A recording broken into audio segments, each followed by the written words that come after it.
what better way to extend your living space with a table on the balustrade of your balcony? Great way for entertaining with guests and friends. Use it as a laptop stand, whatever you wish, but you get to expand your outdoor entertainment areas. We're going to show you exactly how simple this DIY is. I've done all the measurements for you, but there's one key critical dimension that you've got to get yourself. That's the width of your balustrade and the thickness, because that's going to determine how far apart you position these two slats on the back. This DIY is so easy to do. I'm even going to do this in my kitchen. Let's get started.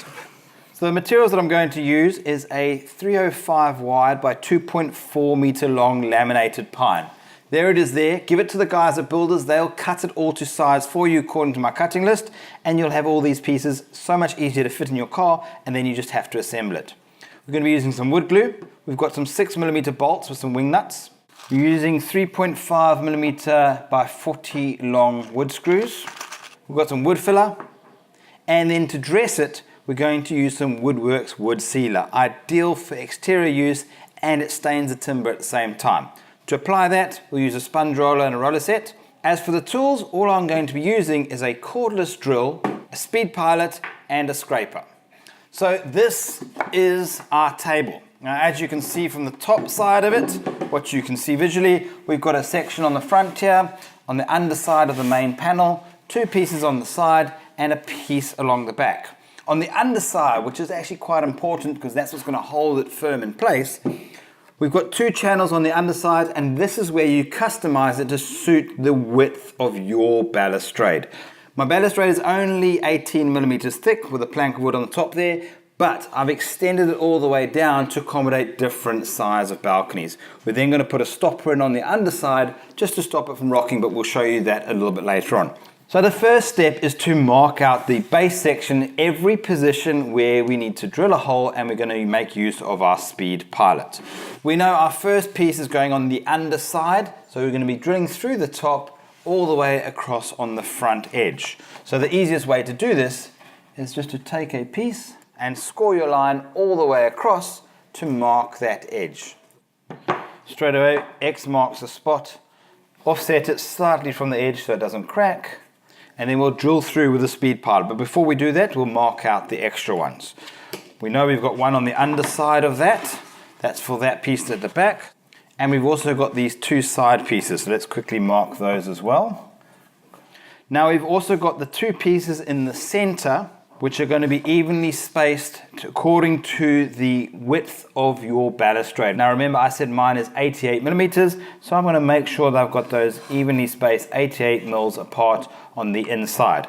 What I'll do is I'll just mark out the center and then go half either side of the line. So that's where our two struts on the underside will be sitting underneath. Now you're going to start drilling with your speed pilot.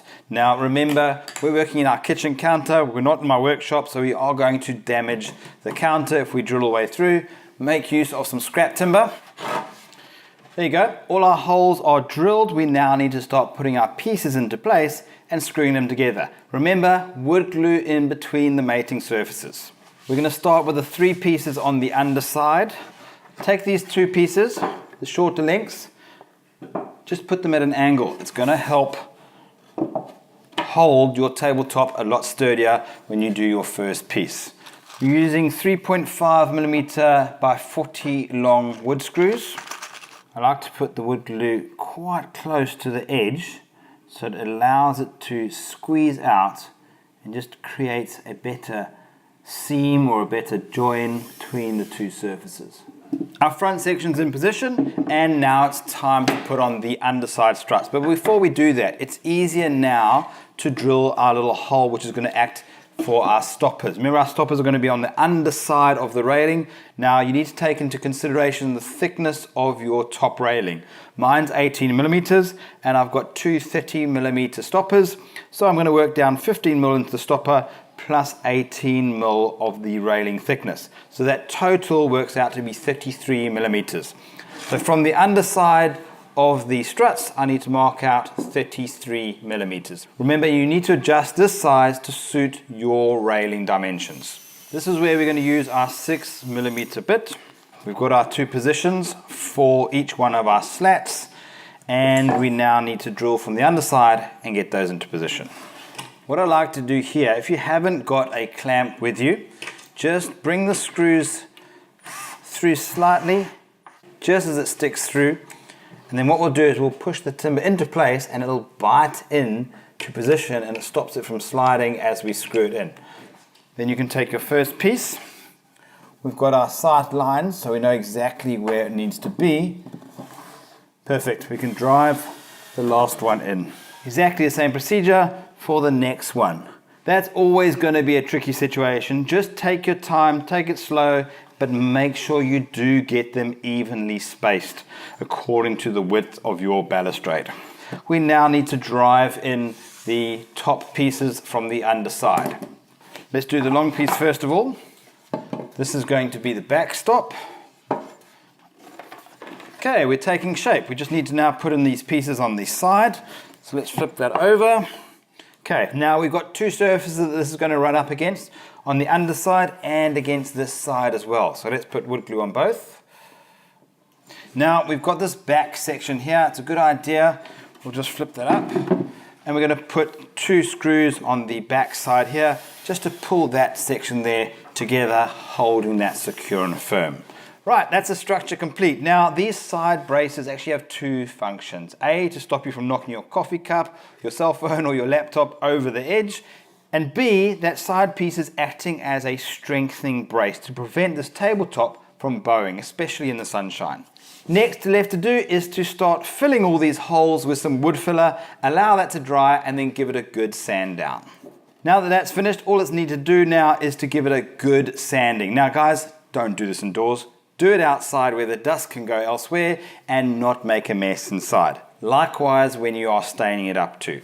The table's stained up and ready to go into place. It's now time to lock it into position, and that's where these little blocks that we mentioned earlier come into play. They're going to go on the underside and actually lock this table into position to stop it from falling off over down into the car park or into the garden, wherever the bottom is.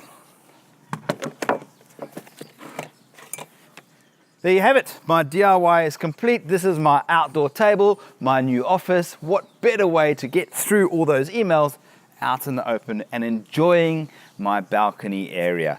Now I've added 2 to this balcony area. It's entirely up to you how many you want to add or how long you want to do it. The most important thing is that you give it a go, and then you can actually enjoy the efforts of your DIY and maximize your balcony living space. If you enjoyed this DIY, like it, share it, leave me a comment. You can also subscribe to the Builders Fan YouTube channel, where there's a range of product reviews and DIYs just like this for you to be inspired and, most importantly, give it a go.